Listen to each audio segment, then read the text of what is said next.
Thank you everyone for joining us today. Our webinar, Tackling Twin Crises, the Path Toward Economic Recovery and Climate Mitigation. My name is Verena Radulovic, and I'll be your host today. I manage our business council here at the Center for Climate and Energy Solutions.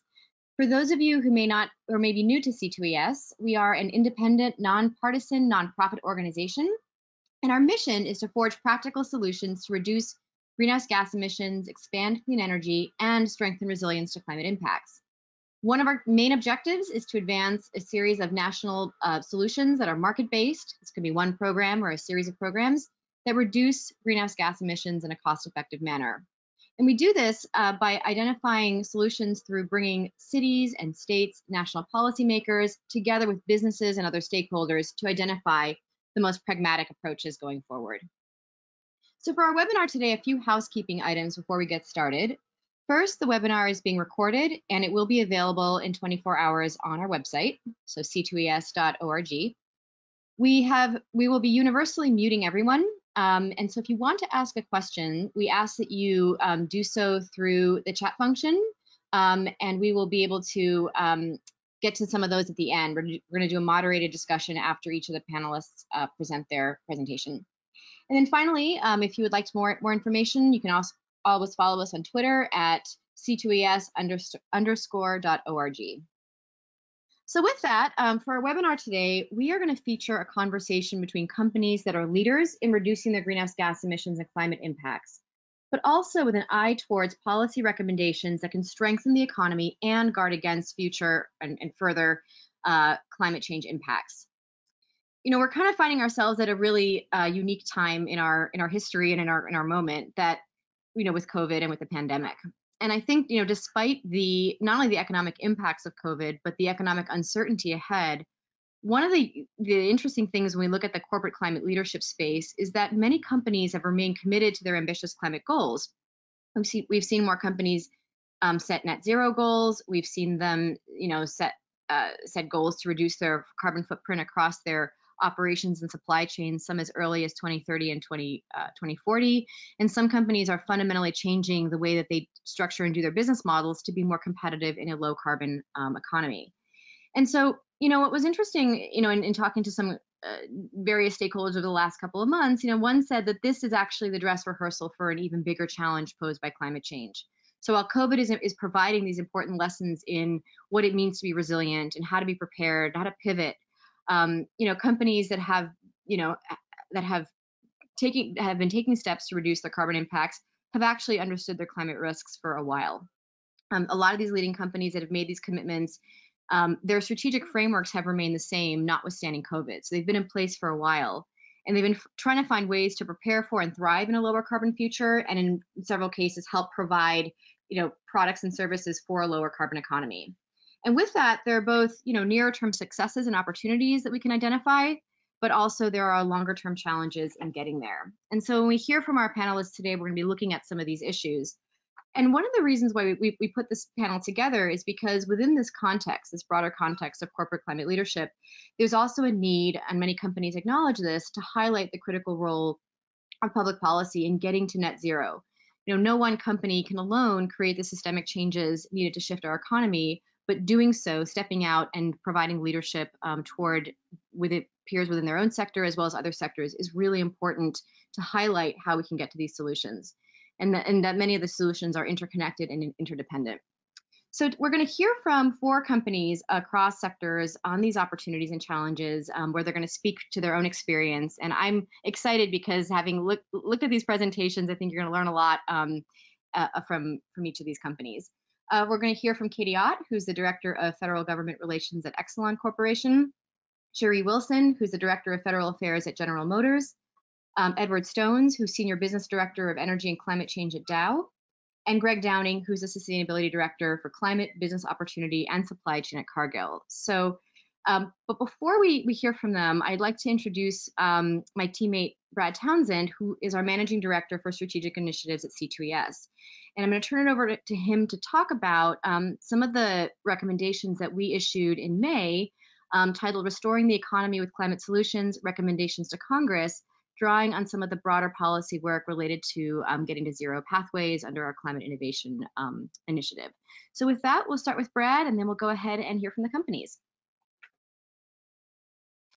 Thanks, Verena. And thanks everyone for being here today. As Verena noted, our work at C2ES and specifically focused on the recovery, the economic recovery post-COVID, has been sort of operating through our Climate Innovation 2050 initiative, which, if we can go to the next slide here, just a quick bit of overview on that initiative as a bit of context. So Climate Innovation 2050 is a project that started back in 2018 that focuses on bringing together leading companies to think about what the challenges and ultimately policy pathways are to enabling carbon neutrality by mid-century.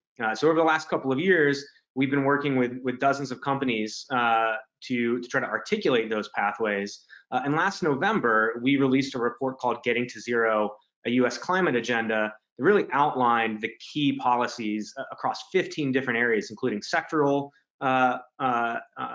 policy recommendations, recommendations for sort of structural elements and things like innovation and finance, recommendations for technologies with cross-sectoral application, as well as a chapter on things that companies need to do on their own, both sort of within their operations, but also in the policy advocacy space to put us on a pathway towards carbon neutrality by mid-century. This spring, as Verena alluded to, we were working with the companies as part of the Climate Innovation 2050 effort when the COVID-19 pandemic struck, and so we convened the companies to virtually, of course, to have a conversation about the way in which climate and economic recovery, or addressing climate and economic recovery, really go hand in hand.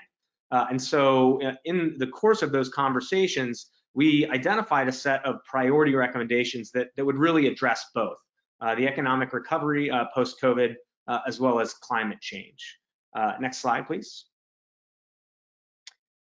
So in the course of those conversations, we wanted to really focus our recommendations around a few specific priorities. And those priorities include making recommendations that can quickly create jobs, and then also have other clear near-term economic benefits.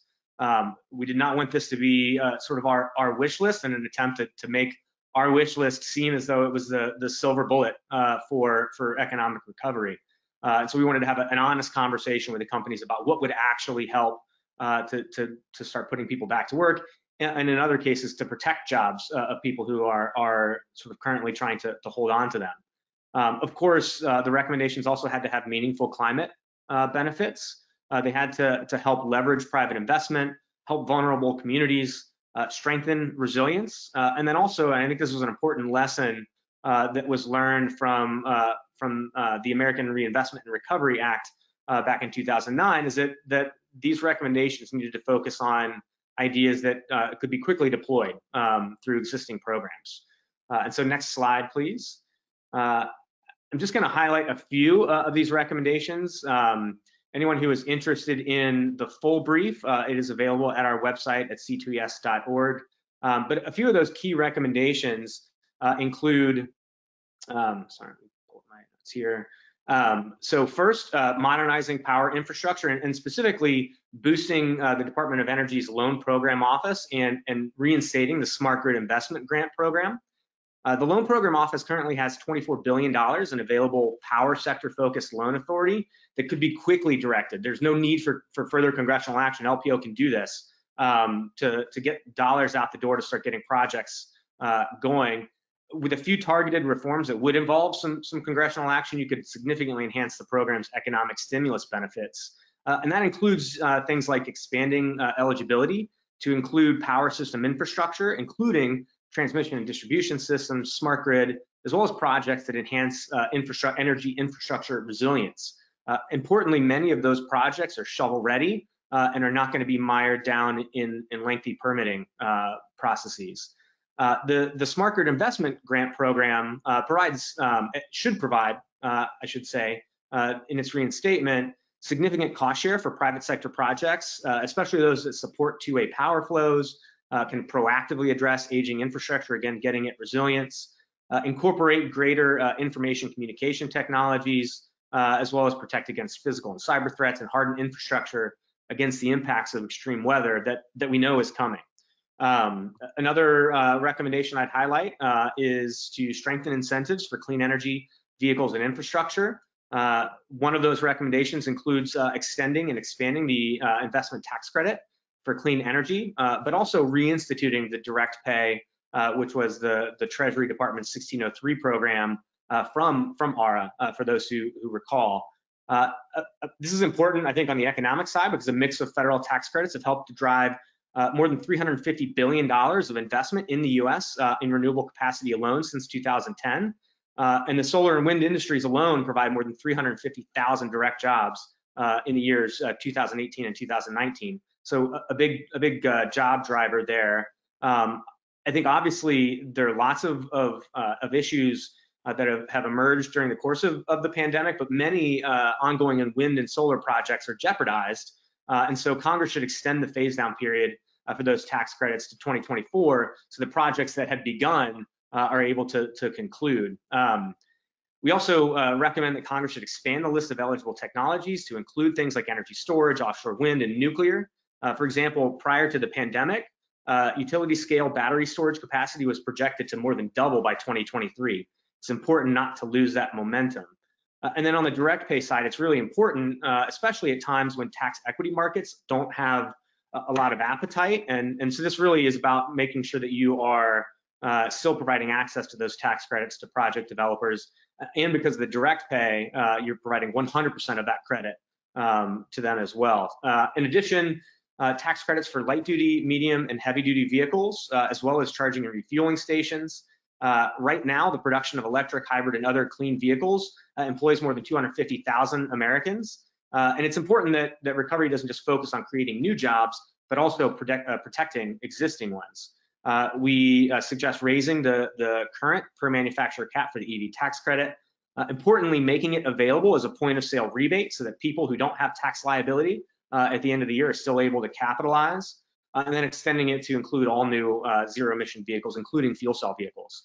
The medium and heavy duty vehicles have a higher cost, so we are recommending also that those tax credits are increased to reflect that higher cost. And of course, charging and alternative refueling infrastructure currently has a cap of $30,000. It's not really enough when you're talking about a hydrogen fueling station, for example, that is a multi-million-dollar project. We recommend boosting energy efficiency programs. So this includes both the weatherization program that in 2019 alone supported more than 8,500 jobs and weatherized about 35,000 homes. On average, the weatherization program saves families $283 in energy costs alone, and the total annual health and household related benefits for each house is in excess of $14,000. Again, not just about creating jobs, but also providing support to hard-hit communities. And so in addition to health and climate benefits, the weatherization program can also boost economic resilience in communities. DOE's Energy Efficiency and Conservation Block Grant Program, which was initially authorized in 2007, is also a really important tool available here. In the time frame between 2009 to 2015, in providing grants to state and local governments and territories to reduce energy use, the program created more than 62,000 jobs, or about one job for every 36,000 invested, which is a really good return on investment, and it's produced about $5.2 billion in total cumulative savings on energy bills since 2009. The last recommendation that I'll highlight here is really about supporting proactive resilience. And by proactive resilience, I mean funding resilience projects before a disaster instead of after. Right now, the Community Development Block Grant Program is typically, it's a sort of a favored instrument, if you will, for cities and states recovering from disasters. Right now, the federal government has spent since 2005 about $450 billion in disaster recovery. Research from C2S and others has demonstrated there's a really significant return on investment, sixfold actually. So for every dollar invested ahead of a disaster, you get a $6 return on that investment. So we think it's really important that those funds are made available to fund resilience projects in advance of a disaster, and that can put people to work while enhancing our resilience, which I think as COVID-19 has demonstrated, we certainly need more of. And so with that, I will stop and look forward to the discussion. Thank you so much, Brad. All right, and we will get back to talking about some of these policies later. But why don't we go ahead and get started with Katie Ott, who's the Director of Federal Government Relations at Exelon Corporation, and she's going to talk to us about some of the cool things that Exelon is doing and some really interesting statistics on its clean energy approach. Go ahead, Katie. Thanks, Verena. Thanks so much for having me today. I'm excited to see so many people participating virtually in August. This is really quite a turnout. And this is a new one for me, talking into the abyss of my computer. So please bear with me here. But I just, as Brad just went through, C2ES has really put together an excellent report. And I just wanted to thank you all for your leadership, both with that report, but also in engaging the Congress and the administration. As all of our companies have really managed these dual crises, C2ES has helped us stay focused and helped us navigate how to kind of keep powering forward on climate advocacy while also recognizing the impact of the pandemic right now. So I will start by telling you a little bit about Exelon. I have a feeling there's some familiarity, but for those of you who don't know, we're a large clean energy company. We have assets in 48 states, including natural gas plants, hydropower facilities, solar, wind, and what you may know us for, our large commercial nuclear fleet in the United States. But that's actually just one side of our company. We also own and operate 6 electric and gas utilities in major metropolitan areas like Chicago, Philadelphia, Baltimore, Washington, D.C., and Atlantic City, New Jersey, and South Jersey, as well as the Delmarva utility in Delaware. And all told, we deliver electricity to over 10 million customers each day. Next slide, please. I wanted to show you a little bit about how Exelon contributes to clean energy in the United States. I mentioned that Exelon has a large nuclear fleet, and so I wanted to kind of display that here. First of all, I should mention that this is 2018 data, but the 2019 data is really not meaningfully different.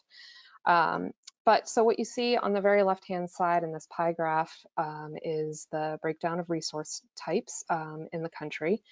And you can see that the blue pie piece is all zero emitting generation, and that comes in at about 35%, which is certainly impressive. But when you pull that out there in the middle, this kind of bar graph, you see of that 35%, nuclear makes up 19% of it. Then you have hydro at 7%, wind at 7%, and solar at 2%. So of that, if you go even further to the right, you'll see that Exelon alone is providing 12% of that zero carbon energy for the entire country. So that's a pretty significant contribution to the clean energy grid in the US. And one of our biggest policy drivers at Exelon is both maintaining that 12% and ensuring that that 12% stays on the grid, as well as growing it. Because if you go even further to the right, this last bar here, you can see that while the power sector has made incredible leaps and bounds in their emissions reductions, there's still a lot of work to do. In 2018, carbon emissions actually increased by about 3%. And going back to this initial pie graph, it's pretty clear to see that 65% of our electric power is still produced by carbon emitting generation. And we know that we can do better, and we know how to do better. And a lot of our policy drivers are about how to make that happen. Next slide. This is just a quick snapshot to show how Exelon doesn't just contribute to combating climate change with our clean fleet. It shows a lot of our other contributions through other parts of our company. I'll point out a couple. Our utility zone in PJM contributes nearly 50% of all energy efficiency in PJM, which is pretty significant. And that's coming just from Exelon utilities. We're also active investors in Volta, which is a company to speed battery storage technology. We're active investors in a company called Net Power, which is actually currently running a demonstration project on a zero emitting natural gas plant, if you can believe it. And I'll go into this a little bit more later, but we're also heavily investing in electric vehicles and electrification, and also, of course, in EV charging technology. Next slide. So when I was previously talking about the power sector and how the power sector has certainly cleaned up in the last several years, and it's continuing to get cleaner, this kind of shows that graphically, though, where we are right now today. So these are the top 20 investor-owned utilities. And it kind of, here it shows you the same information in two different ways, two ways that in climate policy we often measure things. So on the left side, you have the megawatt hours produced. And so here you can see that Exelon produces almost twice that of our closest competitor as far as actual zero carbon megawatt hours that we're putting on the grid. And on the right side, it shows the emissions rate, so the pounds per megawatt. And again, Exelon is far and away at the top. We're about 90% lower than the industry average. So really for us, you know, as we have heard from a lot of companies about their net zero goals and what they're doing to clean up their fleet, we're excited about that.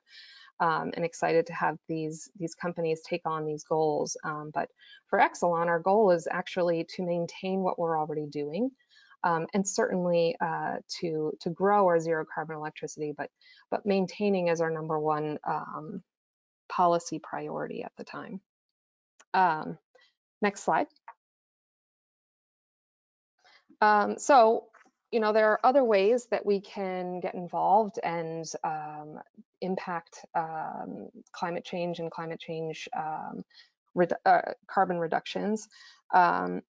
So we've been thinking about, you know, what can we do and what can we do outside of setting one of these net zero targets.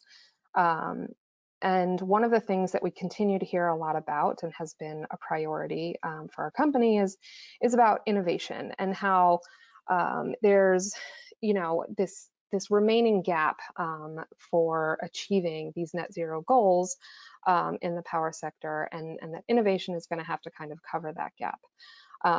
I personally think that most of our inability to achieve net zero is mostly political. It's not necessarily technological.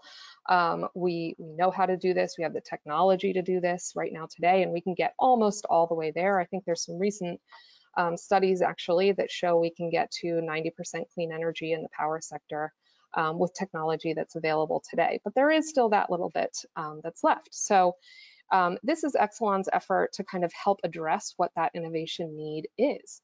And in 2019, we launched the Exelon Climate Change Investment Initiative, or as you see here, 2C2I. And Exelon Foundation has committed $10 million to startups focused on startups that are in our service territories that can address climate change through new technologies. Things like, I've actually had the privilege of sitting in on some pitch meetings for startups that are looking to tap into this fund, and there have been really, really interesting ideas out there, things like soil technologies, grid software, flood warning systems. So we're having the opportunity to invest in those startups early on. And then we're also offering in-kind investment of the expertise that's at Exelon already to help partner with those startups to get them going. So we think that's an exciting way to contribute to climate change policy goals right now. And lastly, next slide. So I always like to end with my least beautiful slide, but this is because this is really new to Exelon. We have a new internal goal that we've just announced about electrifying our own fleet of Exelon vehicles, which is significantly large. So we have different goals set out over the next 10 years. Initially, we plan to electrify 30% of our fleet in just 5 years. Hoping to grow that to 50% in 10 years. So these are aggressive goals, but we also believe that they will be achievable. And then as you can see, we also by 2025, we've committed to basically phasing out ICE vehicles in our fleet for light duty vehicles. They will all be replaced with electric vehicles by 2025. So there's a significant environmental impact from just those things. And while we're committed to doing this at Exelon, we also think that these are things that we should be doing across the country. And that's why, you know, we're working with groups like C2ES to push some of these policy goals. And because we're talking about these dual crises, I did want to at least mention that at Exelon, we're seeing impacts from COVID as well, just like businesses across the country. I can tell you that, you know, initially our first kind of understanding of these impacts are our commercial industrial loads are down. Originally, they were down about 15%. They've rebounded a bit with some reopening. Now we're just at about 10% down, while residential load has grown a bit, somewhere between 3 and 8%, depending which service territory region you're in. But what's unclear to us, and I think to everyone at this point, is how long this will continue. But one thing we know is that the climate change keeps moving forward, and we're seeing it, you know, right now. Storm season is upon us. We're experiencing longer and hotter heat waves in all of our service territories, and all of this impacts the grid. So that's why, you know, we're continuing to push for these policies to address climate change, while understanding that the pandemic will impact how we do that. We want to focus both on resiliency and carbon mitigation. And a lot of this is included in C2ES's Getting to Zero report. It includes options for kind of near-term, what I like to call singles and doubles, things like tax policy that I think Brad mentioned earlier. And he also mentioned DOE's Smart Grid Investment Program that we'd love to see reinstated. But we're doing those at the same time as continuing to kind of push the ball forward on bigger policy goals like an economy-wide price on carbon. First and foremost, we have to reflect the cost of carbon pollution in our energy markets. So Exelon is really remaining focused on that, and you know, referencing back to my first slide, we're really trying to stay focused on that 35%, maintaining that 35% of zero carbon emissions in the country, not letting it backslide, and also growing that in the coming years. So that's it from me. I look forward to questions from the panel, and again, thanks very much for having me here today. Katie, thank you very much. Very interesting. And so with that, we are going to turn it over to Cherie Wilson, who's the Director of Federal Affairs from General Motors. And I think as Katie ended her slide with vehicle electrification, we'll pick up here. And if you haven't seen GM's announcement last week on the Lyric, you should go ahead and check it out. And I know Cherie will talk about it. So Cherie, I'll turn it over to you. Thank you so much, Verena. I'm really happy to be here this afternoon and echo the really thoughtful comments that Katie said at the top of the call with respect to the leadership that C2ES has exerted and really ensuring that we are having these important conversations and that we are staying consistently focused on tackling these important challenges. So thank you all so much for your leadership.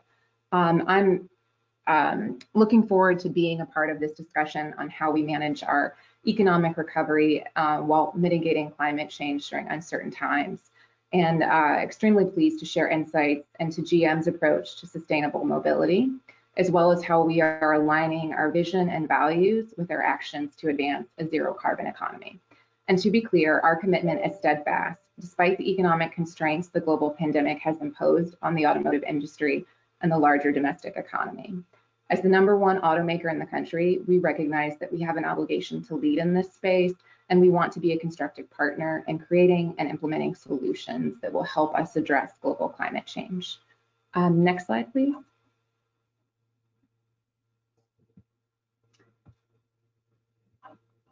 Our vision is a world with zero crashes, zero emissions, and zero congestion, driven by autonomous, electric, shared, and connected vehicles.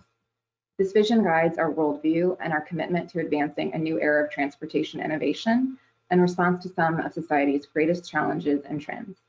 At GM, we take the challenge of climate change seriously and recognize the critical role of our sector in contributing to global greenhouse gas emissions. This is a driving force behind our vision, and as such, we've consistently and publicly advocated for climate action and awareness, as well as the adoption of key public policies, such as putting a value or price on carbon. Ultimately, we believe the future for sustainable mobility is and must be electric. Our teams are thinking holistically about product and energy strategies so that cleaner cars drive on a cleaner grid, providing clear public health and environmental benefits. Next slide, please. So I'd like to use this opportunity to briefly focus in on the zero emissions component of our vision. We're leveraging our capabilities to prioritize energy efficiency initiatives, drive new electric mobility solutions, deploy renewables across our operations, and engage our suppliers.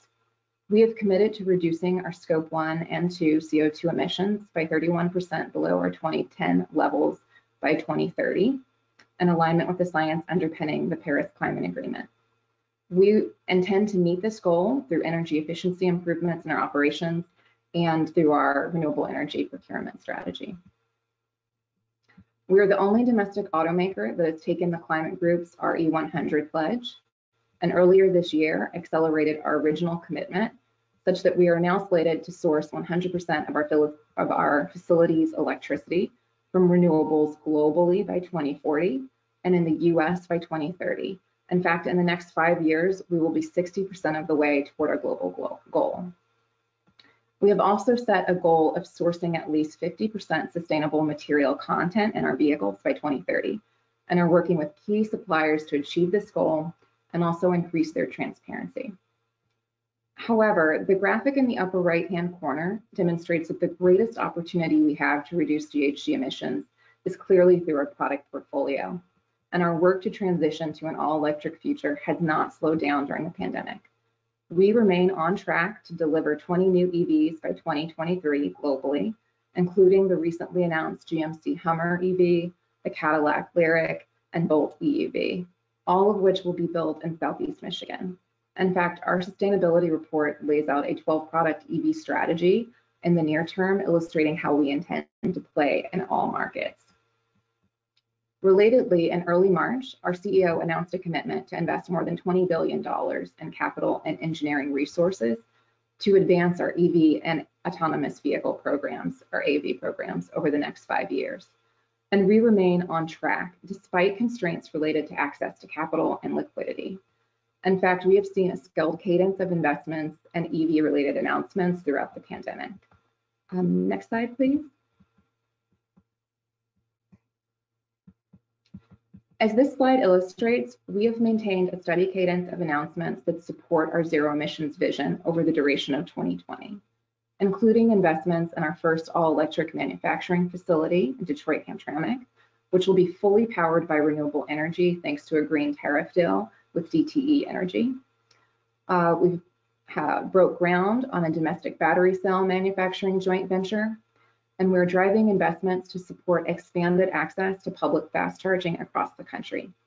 In fact, just last week, as Verena mentioned, we held the global virtual reveal of the new Cadillac Lyriq, the brand's first all-electric SUV. While our new EV portfolio investments and programs remain on track, I would be remiss if I didn't mention that due to the COVID-19 related shutdown that idled our manufacturing facilities around the globe, we have had to look for opportunities to conserve resources by adjusting program timing, deferring spending, and other austerity measures. As a result, we have made some near-term adjustments in our initial reveal and production dates, as well as delayed mid-cycle updates across our full portfolio. For example, a refresh of the Chevy Bolt was previously scheduled to launch this summer, but now it will be postponed until 2021. So we are seeing some effects, but our commitment is steadfast in the EV space. And next slide, please.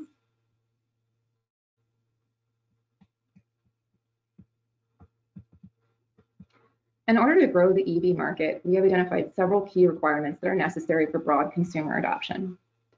We know that our customers want vehicles that meet their individual and household needs across all product segments, and that frankly don't look like traditional EVs. They also want a robust, reliable, fast charging network that includes home, workplace, and public solutions, and at least 300 miles of electric range on a full charge. Finally, they want pricing that is in line with internal combustion engine powered vehicles.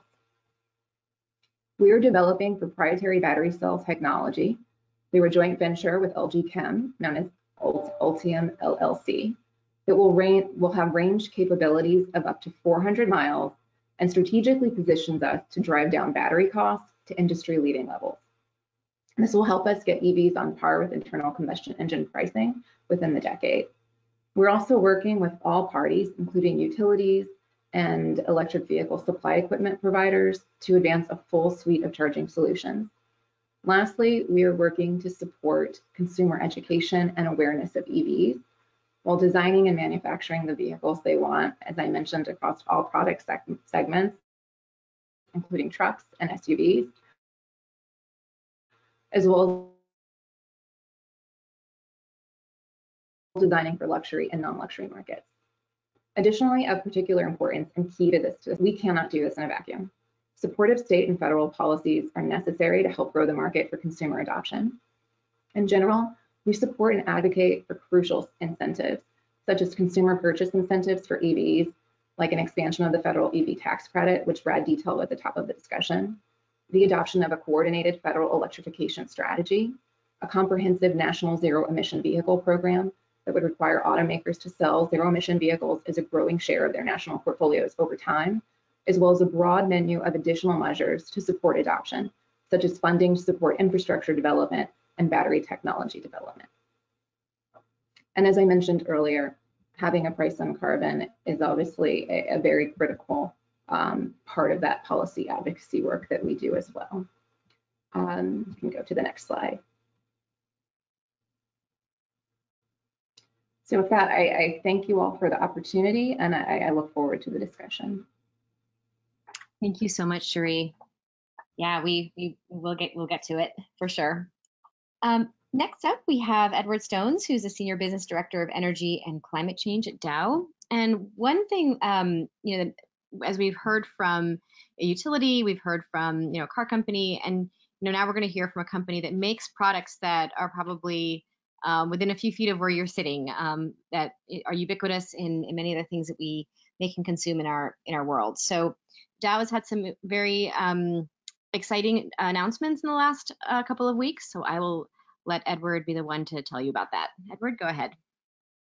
Thank you, and thank you to C2ES in general for providing both focus and clarity on these issues in these difficult times.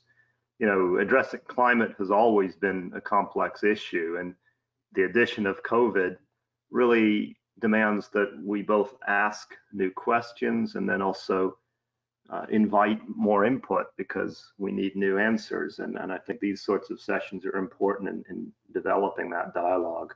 So if you can go to the next slide, please. As populations increase and resources diminish, societies across the globe need to find new ways to balance economic progress with sustainability. And by focusing on solutions based in science and focused on humanity, we at Dow believe we can make a difference. We have strong collaboration and innovation at the intersections of chemistry and biology and physics. And that's where our scientists are working to deliver the value our customers want and the solutions the world needs. And as the intro mentioned, 96% of all manufactured goods are directly touched by the business of chemistry.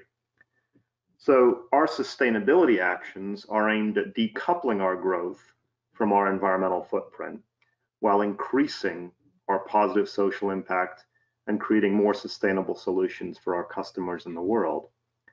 And today we're going to talk about how we're accelerating our sustainability actions with some new targets around climate change and plastics waste. And if you can go to the next slide, please. So this slide basically lays out the frameworks for how we think about climate and how we react to COVID. Society needs a holistic approach that's kind of sustainable, affordable, and reliable, but also based on science and within the bounds of societal requirements. And we've seen many regulations around the world focus on just one or two of these pillars, and that often leads to significant unintended consequences, such as carbon leakage or manufacturing flight to less stringent locations. What we need is a broad global policy alignment, and the US needs to be a leader in this space. So when I started thinking about what's needed kind of differentially in a COVID space, I thought in terms of things like empathy and purpose and responsibility and credibility. And then I took a step back and realized that all we needed in this space was really already in our ambition and strategic pillars, which are on the right here.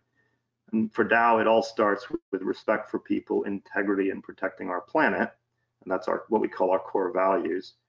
And then we build the ambition, or to use the kind of word that people use today, purpose, on top of that. And that's to become the most innovative, customer-centric, inclusive, and sustainable materials science company in the world. So in both cases, what these frameworks drive you to do is really to get back to core principles, clarify our intentions, and then execute against them. If you can go to the next slide. So it's been a whirlwind year. We were about a month away from announcing our new sustainability targets when COVID hit. And after kind of recovering from the shock, we decided that we actually needed to carry on more than ever.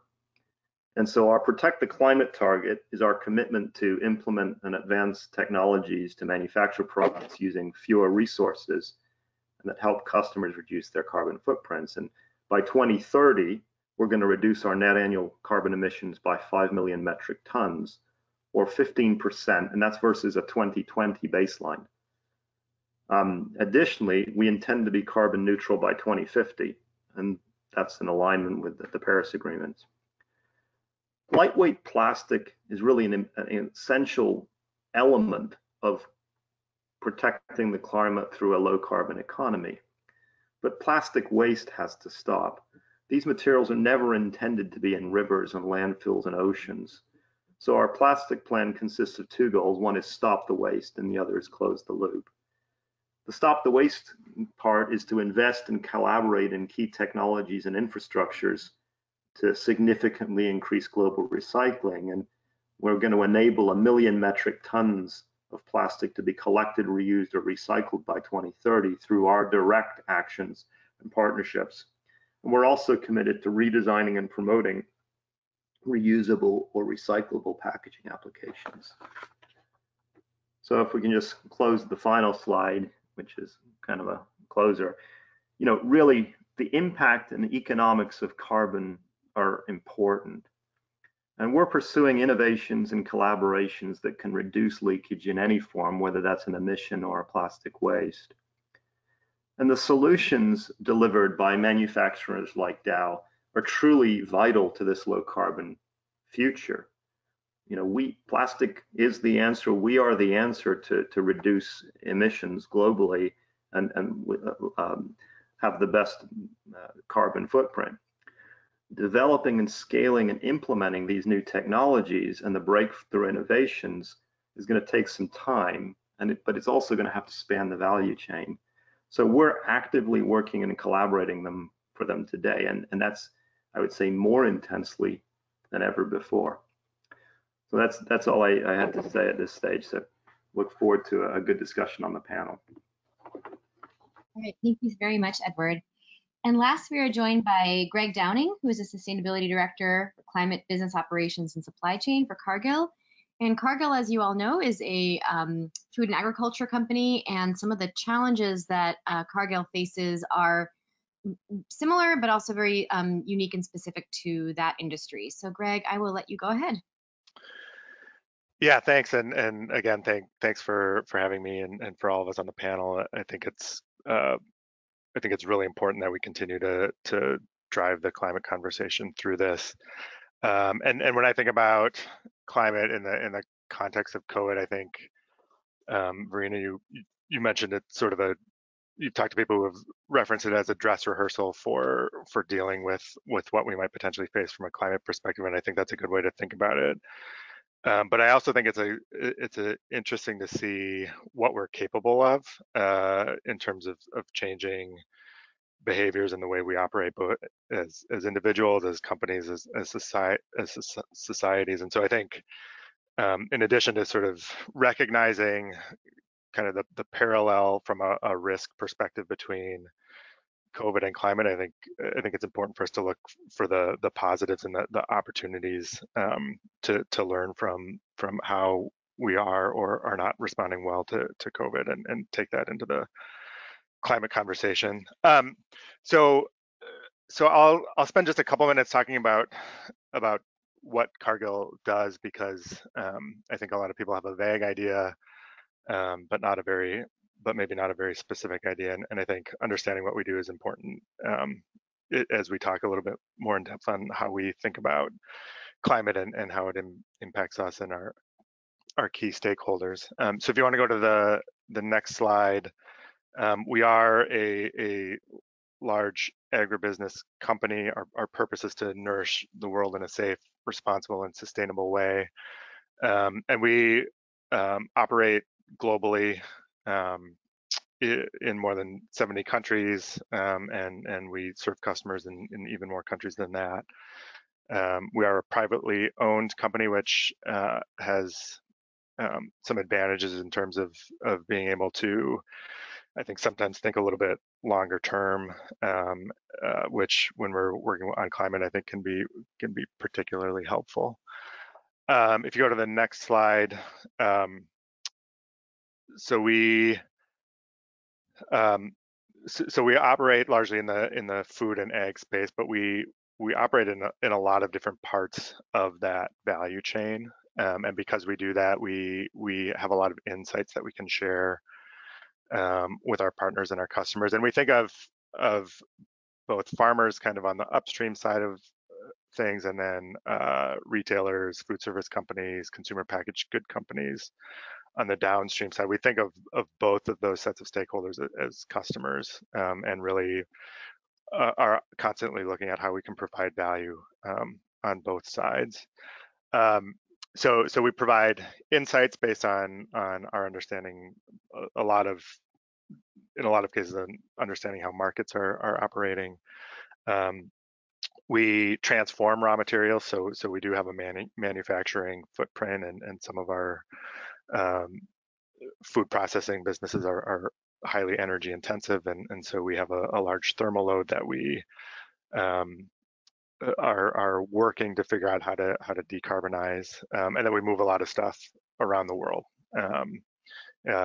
Basically any mode possible we are utilizing, either through Cargill specifically managed transportation services or through third-party logistics.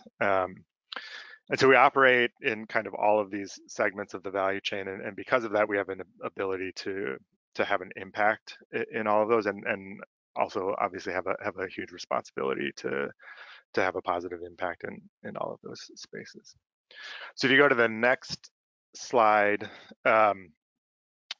you know, our sustainability work is pretty broad, and because we have a diversity of businesses and work in a diversity of geographies, there are a lot of sustainability related topic areas that we work on, but there's sort of 5 that we focus on at the corporate level that kind of cut across all businesses and all geographies, and climate change is clearly one of those. And a lot of our climate change work is focused on addressing our own contributions to that. And so we have a couple of greenhouse gas reduction goals. We have an operational goal to reduce our emissions by 10% from 2017 to 2025, and then a supply chain goal that we just announced last year to reduce our emissions by 30%. And together, those goals were approved by the Science Based Targets Initiative late last year. If you go to the next slide, I'll talk a little bit about, so like any company with a physical footprint, the vast majority of our emissions are not in our own operations. They are upstream and downstream from us. And for us as an ag company, really a lot of our emissions are in producing the agricultural commodities that are our raw materials. And so if you think about things like corn and soy and wheat, growing those takes fertilizer, it takes farm equipment. That stuff needs to move around. Sometimes you have soil loss, which leads to carbon loss and carbon ending up in the atmosphere. And that so kind of that row crop space is a really important part of our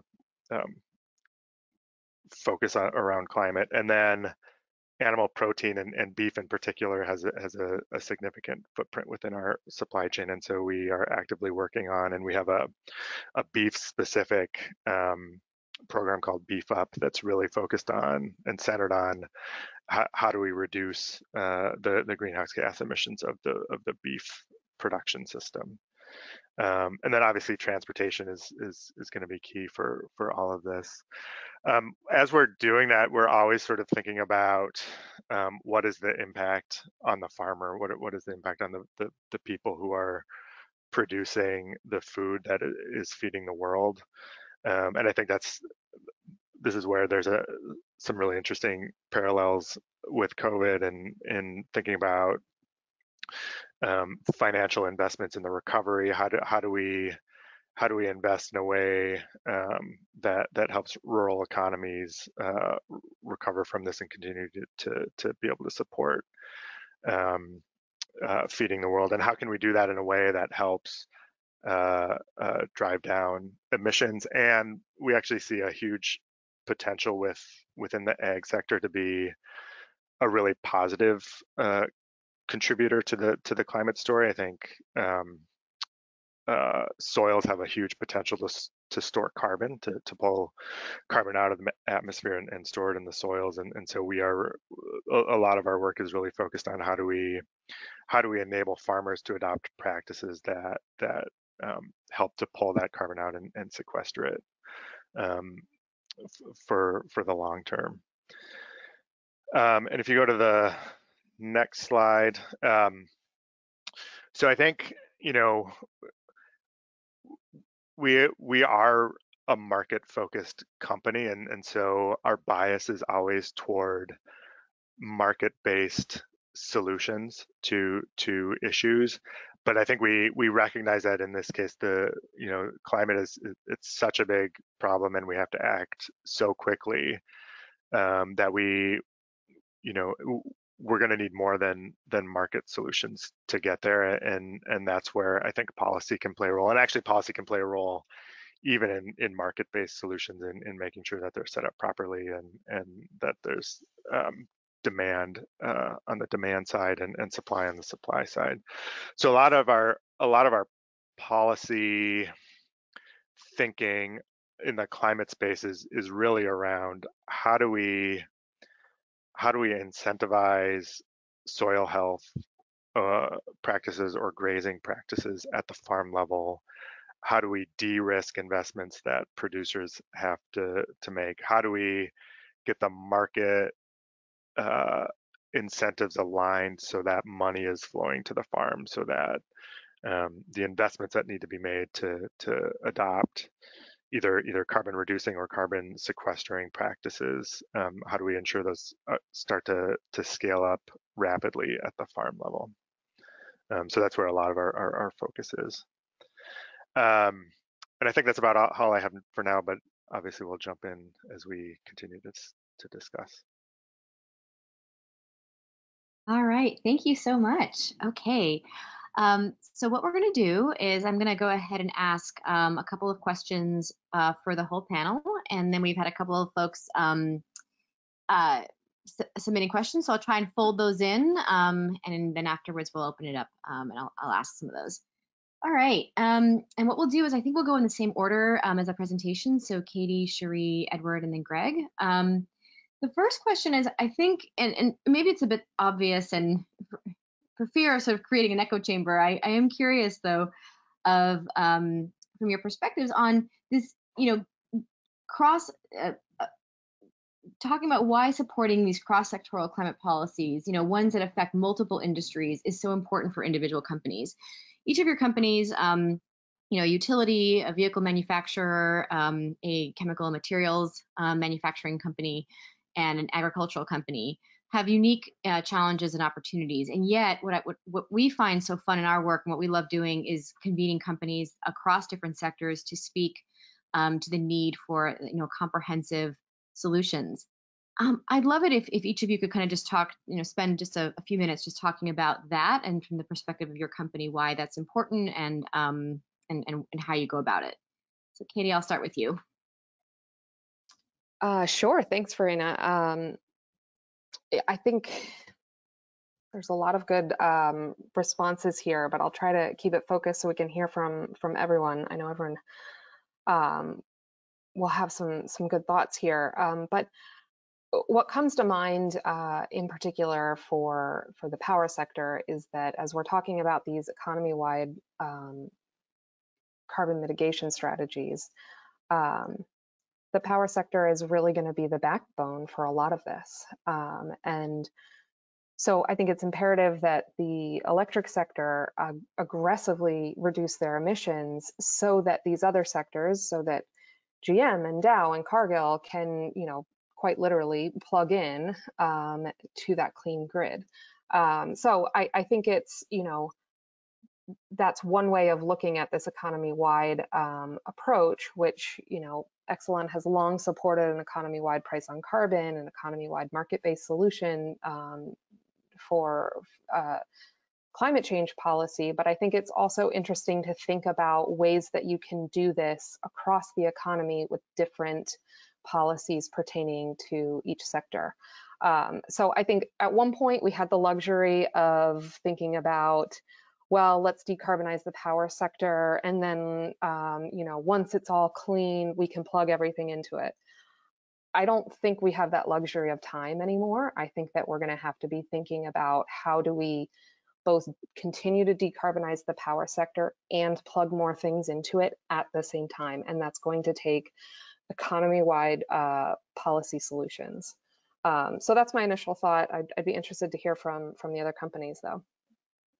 Great, thank you. Cherie?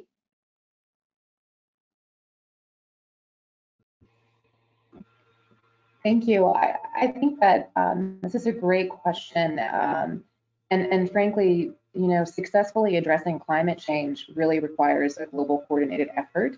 No one industry or one business can do this all alone. I think there's many synergies across the industries that are going to require coordination and to a certain degree an alignment. And for example, I think really just following off of what Katie said, it just really resonates with me in particular from the auto perspective, because our vision of an all-electric, zero-emissions future can truly only be achieved in partnership with utilities and other energy service providers who are decarbonizing their generation fleets. Thus, the more access we have to renewables, the more successful we're going to be in getting to zero and achieving, for example, our RE100 commitment. So that's why we're founding members of organizations like the Renewable Energy Buyers Alliance, as well as members of the Climate Leadership Council, which is seeking a bipartisan path forward on an economy-wide price on carbon, in coordination with diverse industry stakeholders, NGOs, and individual thought leaders. So ultimately, having forums for collaboration like C2ES's BELC is also another platform that ensures that we have opportunities to interface with key industry stakeholders that are leaders, and it facilitates dialogue, and actually it facilitates partnership and coordinated lobbying and strategic engagement. So I think it's very, very critical that cross-sectoral approaches to tackling climate are done in a collaborative fashion. Great, thank you. And Edward? Yeah, so I mean, collaboration is essential. About 4/5 of our scope 1 through 3 emissions are actually indirect, and I think Greg mentioned that as well. So we need to work better to get to net neutral solutions, and we're actively engaged both upstream and downstream. So for us, downstream is customers, converters, brand owners, and really customers want products that are more sustainable.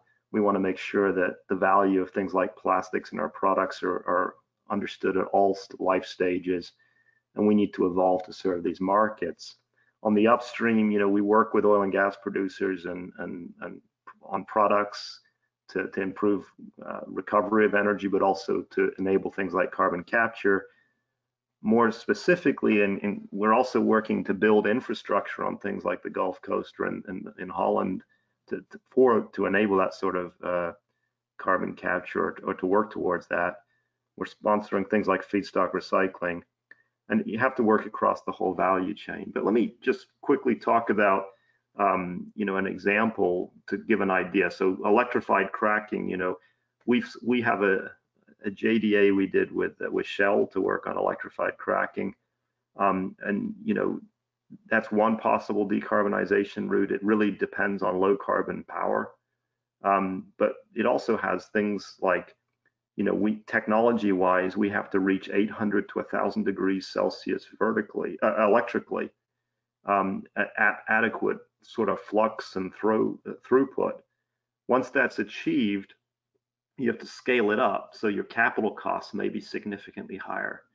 Plus, that electrification demands maybe you have 10 times more power capacity than you do today. And remember, at many of our sites, we're actually net exporters of power. Now we're going to become massive importers of power. How does that grid work? A lot of renewables in the grid tend to lead to things like intermittency and cost volatility that you need to worry about.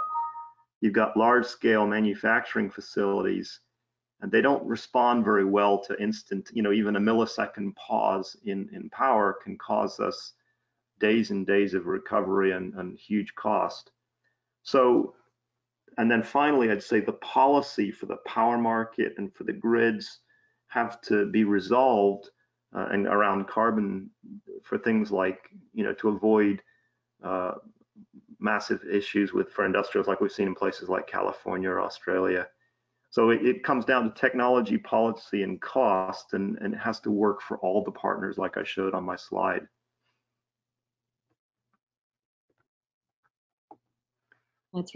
Thank you for those examples. It's really helpful to kind of see in practice like how things are so connected, particularly from a manufacturing perspective where people may not know the details of how products are made. Greg, what are your thoughts on Cargill's perspective on sort of cross-sectoral collaboration and calls for climate policy? Yeah, I would sort of echo everything that everyone else shared. I think what I would add is one thing that for us cross-sectoral coordination and collaboration helps to do is it enables us to work on and address parts of our footprint where we maybe don't have a particular amount of expertise. So we view ourselves as we should be leading on how do we address climate change in the agricultural production space, because that's kind of the heart of what our business is. But we also have a really large electricity related, power related footprint.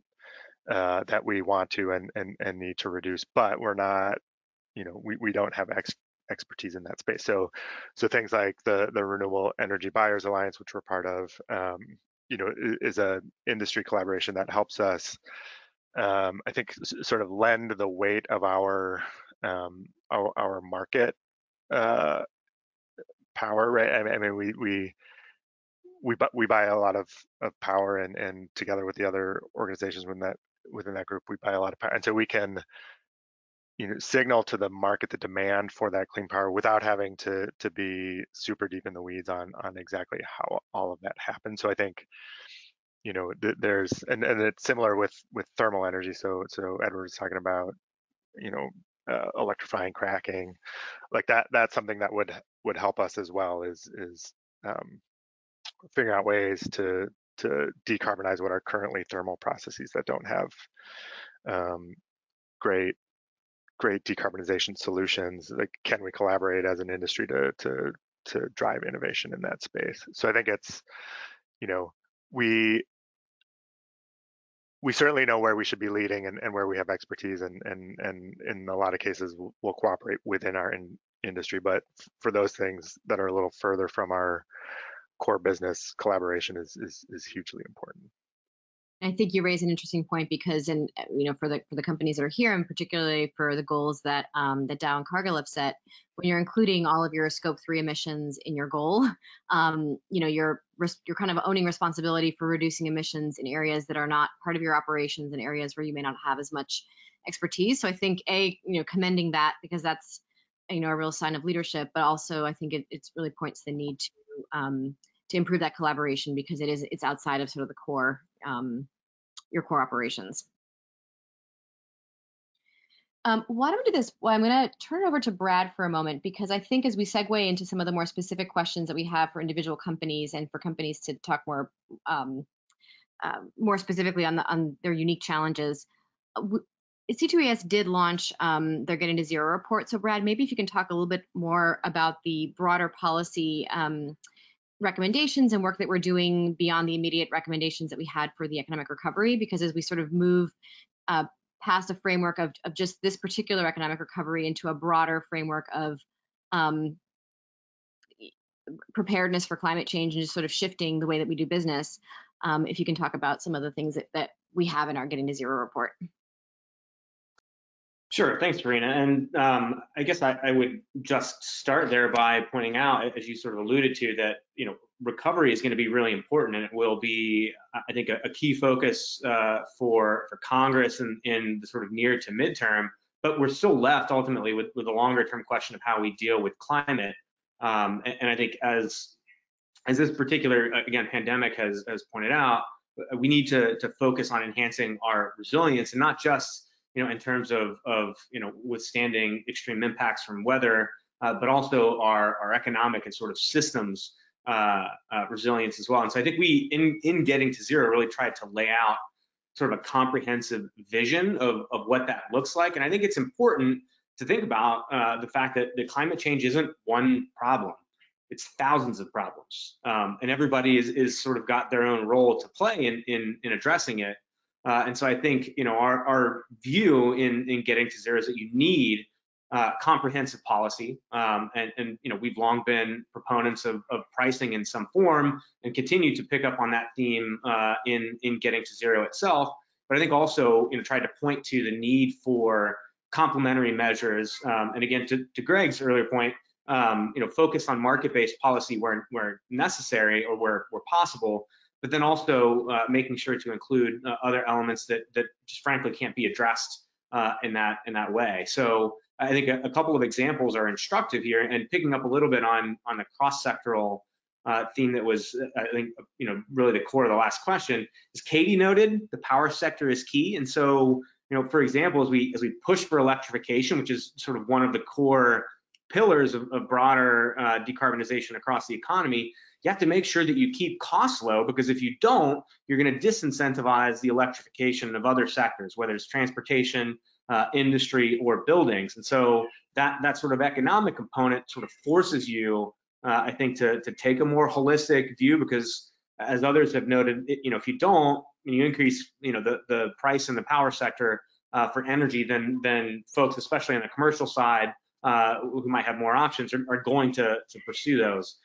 So I think that makes it really important to sort of take that holistic and cross-sectoral view, but also to think about in addition to comprehensive policies, sort of individual targeted incentives like the investment tax credit or production tax credit for wind and solar that have been so impactful.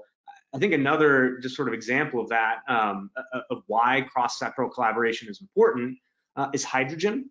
So we had a chapter in Getting to Zero focused on hydrogen, and obviously this is one of many examples. But as you think about its application in vehicles, and there's obviously, I think, some controversy about hydrogen as a means in the light duty vehicle segment, but there, I think, is a much clearer sense at this point about the role that hydrogen can play in both medium and heavy duty transportation segments. And so if you think about it in that context, you also have to think about the infrastructure that goes along with that, and making sure that you're having a conversation that includes both the power and industrial sectors as well, who are also going to be, I think, be in a position to take advantage of hydrogen as a feedstock, as well as the infrastructure that would provide it. I think really just provides an example as to why cross-sectoral collaboration is really important. It's ultimately why it's been a priority for us in the work that we've done in getting to zero and beyond. Excellent. Thank you, Brad. That's really helpful, and especially the hydrogen example, since that's a technology that is getting more and more attention recently and has widespread applications. What we're going to do next is I'm going to go through our panelists again and kind of ask a more specific question that's more pertinent to their industry. And I think we'll go backwards. We'll start with Greg, Edward, then Cherie and Katie. And I will fold in some questions that are coming in from audience members. And the second question is if you can provide an example of like where certain policies can either accelerate or delay progress in your sector. So all of you gave great examples of kind of the broad overview of a suite of policies that are helpful. I'm wondering if you can provide maybe a more focused example on how certain policy improvements and the specific design of policies is also really important to kind of advance what your companies are trying to do. Greg, we've got a couple questions coming in, and there's intrigue on the concentration on rural broadband, as well as some of the policies that might incentivize soil health. So if I can ask you to maybe speak to those two things. Sure. So I think I'll start with rural broadband. So I think it's maybe not immediately obvious why we threw that on a slide about climate policy, but one of the directions that agricultural production is going is really increasing the tech capabilities of the production system, and you think about precision ag and other types of technology enabled production practices. Connectivity to the internet and to the cloud is really important for those to work. And so, not just from a kind of a quality of life perspective, but just an enabler for precision ag. Rural broadband is really important to help drive some practices that have the potential to have a significant and meaningful climate impact.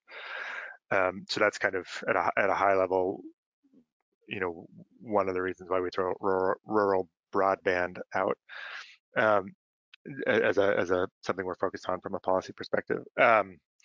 In terms of driving soil health practices, I'll give an example that's sort of an interesting combination between market forces and regulatory policy that is helping within a program in Iowa. So we have invested in something called the Soil and Water Outcomes Fund, which is really it's a farmer-driven program. The Iowa Soybean Association is really kind of the driver behind it, with a partner called Quantified Ventures. But basically, what that group of farmers is doing is they are adopting soil health practices like cover crops or reduced tillage, And practices like that have multiple benefits. So they increase biodiversity, they reduce the amount of fertilizer you need, so it reduces emissions. Those practices help to pull carbon out of the atmosphere and store it in the soil, so there's a carbon sequestration component to it. It also causes the soil to be more porous, and so it can hold more water during extreme rain events, or it can, because it's holding more water, it can, that soil can endure drought longer, and so there's a resiliency benefit. But for this program specifically, what we're really looking at are the carbon benefits and the water benefits, and particularly the water quality benefits.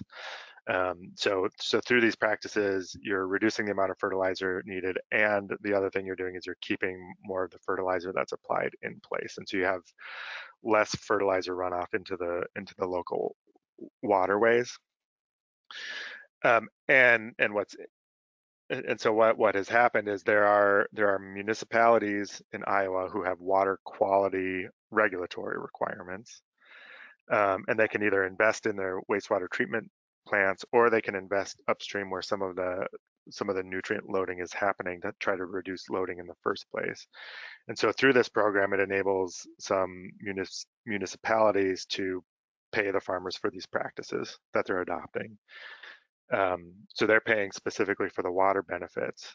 We as Cargill are interested in the carbon benefits associated with these practices, and so we are paying through this market mechanism. We are paying the farmers to incent these practices because we want to see the carbon reduction associated with them, and so you're able to stack water benefits that are valuable because of a regulatory policy that's in place for the municipalities, with the carbon benefits, which are valuable because we as Cargill are from a sustainability and reputational perspective are looking to address the footprint of agriculture. We're able to stack those benefits, and so the money that's going to the farmers is significantly more than it would be if you took either of those separately. And so far it's proven really successful, and we're working on trying to figure out how we scale that up now. Excellent. Thank you for that example. I'm going to shift to Edward. Edward, you provided some really good examples of some of the work that Dow is doing, and you alluded to some of the policies. Are there one or two policies that would be really helpful in terms of kind of advancing some of the work that Dow is doing, either in the recycling space as a way to sort of reduce the waste there, or in some of the in improving clean thermal? Yeah, so I mean, I think first of all, we believe that a market-based economy-wide price on carbon is one of the most effective policies to address climate change. And the best policies should reduce CO2 emissions at a reasonable cost. So to achieve that end, we prefer an emission trading system, since that's been proven to be a cost-effective carbon reduction policy in more than 40 countries. But we would say any policy proposal has to include a feedstock exemption, permanent regulatory relief, federal primacy over perhaps state or subnational programs, and then protection from carbon and investment leakage. We also support policies that incentivize innovation and encourage transparent disclosure, probably aligned with something like the TCFD requirements. Specifically, clean energy policies and grid design really need to account for the intermittency and peak load variability. We think things like utility scale batteries and CCUS still need support to reach cost competitive levels. I think R&D for advanced nuclear or thermal energy storage would be useful. Federal energy legislation on efficiency, and the same with the EU, and then international building standards that we provide a lot of solutions into those markets that would be enhanced by those sorts of legislation. Not to set Cherie up as a straight man, but we have a mobility science group, a platform where we're targeting lighter weights, longer range, comfort, safety, and lower carbon footprints for transportation. And then finally, improved waste management and recycling facilities to help create a circular economy for our products. In summary, it's a price on carbon, it's some innovation support, and then some clear, consistent, and focused policy. Great, thank you. I will turn it over to Cherie. And Cherie, I've got a two-part question for you. So one is, there are many different ways that that electric vehicles can get out, into the mainstream, and different approaches have different pros and cons. I'm wondering if you can speak to what specific policy interventions from GM's perspective would be most helpful in advancing electric vehicles. And then the other question is that we've had come in is just talking about how GM will be addressing some of the equity or environmental justice issues as part of the climate commitment, since I know that's something that that you've been looking at. So those two questions.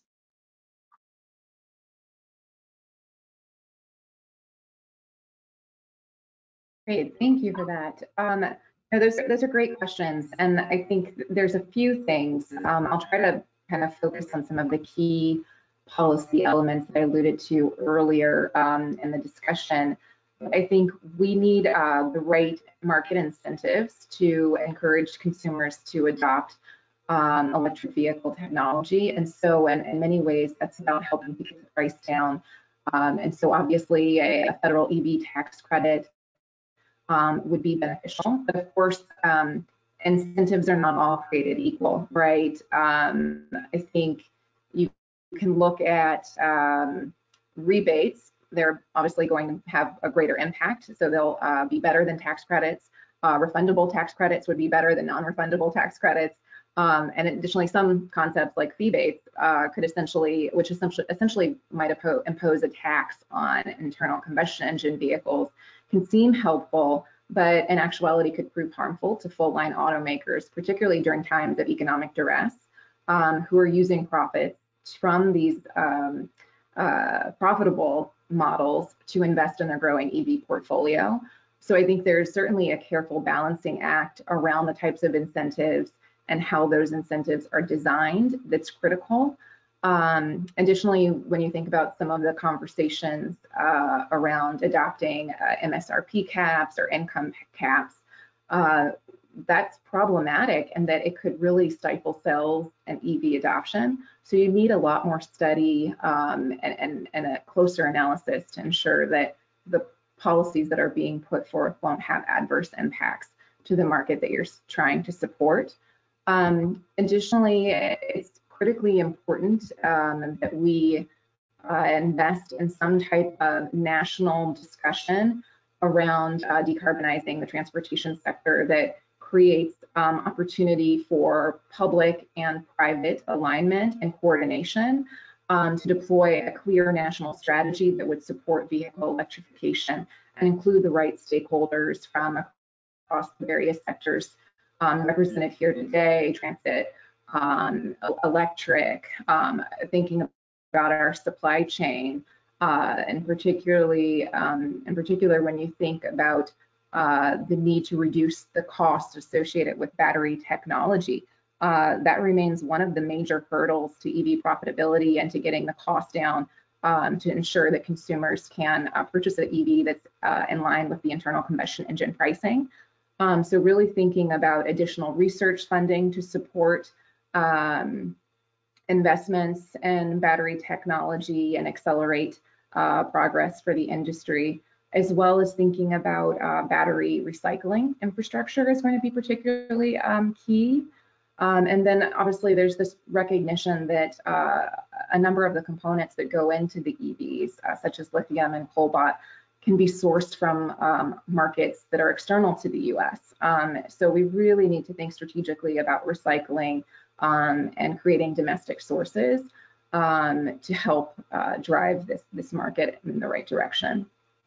And then the other item that I might mention is obviously the charging infrastructure. This is going to be key, and we are making investments to support our employees by announcing a build out of infrastructure in our workplaces, and also making investments to ensure that we can support the public availability of infrastructure in urban areas and multi-unit dwellings and so forth. So that is going to be key, and incentives that will encourage the investment in these types of infrastructure build out will of course be key. And then to your second question on issues related to equity and environmental justice, really appreciate that question, particularly in light of the disparities that we've witnessed with respect to the health effects of COVID-19. And I think we also saw the majority report from the House Climate Select Committee on the Climate Crisis emphasize the need to address environmental justice and equity issues as we look at how to address climate and other environmental and resilience related issues. So at General Motors, our leadership really responded immediately following the unfortunate death of George Floyd that had caused social unrest to erupt across the country, and quickly went into action mode, noting that we intend to be the most inclusive company across the globe. And we've established an inclusion advisory board that is chaired by our CEO, and she's also instituted our first Chief Diversity, Equity, and Inclusion Officer, Telva Magruder. What's particularly unique about this new function is her charge to specifically address equity and to take action on disparities in our communities, which really creates opportunities to strategically tackle some of the challenges that communities of color may face with respect to adoption of electric vehicles. So internally at work, I am a member of our Social Sustainability Working Group, which has been established within our ESG organization to really look at that the S and the ESG, if you will, which has tremendous impacts on our communities and our employers and our employees and diversity and inclusion. And so we're going to begin to explore ways to address transportation equity more broadly and think about issues of access in terms of sustainable modes of transportation, including the build out of EV infrastructure, targeted consumer education around the benefits of EV ownership and usership, as well as ways to bring EV ownership into reach for all. So I do expect that there will be more and more dialogue and action in the space over time, and certainly appreciate the fact that we're seeing an uptick of interest on these issues on Capitol Hill. I also appreciate our organizational partners in the space, like EV Hybrid Noir, who's been working to elevate this narrative across the country for some time now. So I'm really excited about the opportunities here to tackle these challenging issues facing us, and think that we're well positioned to have constructive dialogue moving forward. Thank you. Thank you very much, Cherie. And last question for Katie. Exelon has, provided, so much leadership in terms of the clean energy space. And I think you've articulated throughout this webinar, the kind of interconnectedness of clean energy policy and the ability for other parts of our society to move forward as well. But can you speak specifically to what sort of policies do you think, from Exelon's perspective, could help foster greater innovation? And I'm thinking about the climate change investment initiative that you talked about, and kind of investing in some of these solutions through the foundation and the corporation side. Can you talk a little bit more on the innovation side and what policy or policies might be most helpful there? And we'll end with that. Sure. Thanks so much, Verena. I'll be quick. I know we're up against the end here. Innovation is going to be an important part of the solution, and I think there's two prongs of that. Both, our own commitment that I've already talked about. So there's going to be increased participation from the private sector. There needs to be both in R&D spend and things of that nature. But the public policy side matters as well. And a lot of that flows through the Department of Energy. And I think that's kind of reflected throughout your report. And one example of that for us is, it was mentioned just a few moments ago, kind of I think it's more of a second look at hydrogen. Perhaps it's the first look for some folks, but there's a lot of interest in green hydrogen right now. And we're fortunate enough to be working on a pilot project right now with the Department of Energy on hydrogen electrolysis at one of our nuclear plants. And it's that kind of thing, like that convening power that DOE has, as well as the funding power, of course, is really what's going to drive some of these solutions that are going to fill that gap that I talked about earlier, that last, 10 to 15%. So I think as far as, the policies for this kind of innovation, yes, there's going to be a lot of responsibility on the private sector side, but we really need to be supporting the Department of Energy, both in the appropriation space, but also in how these programs are either reauthorized or created. So that's a very quick, brief answer for you, but just an example of how we use the public policy space with DOE to develop new innovations.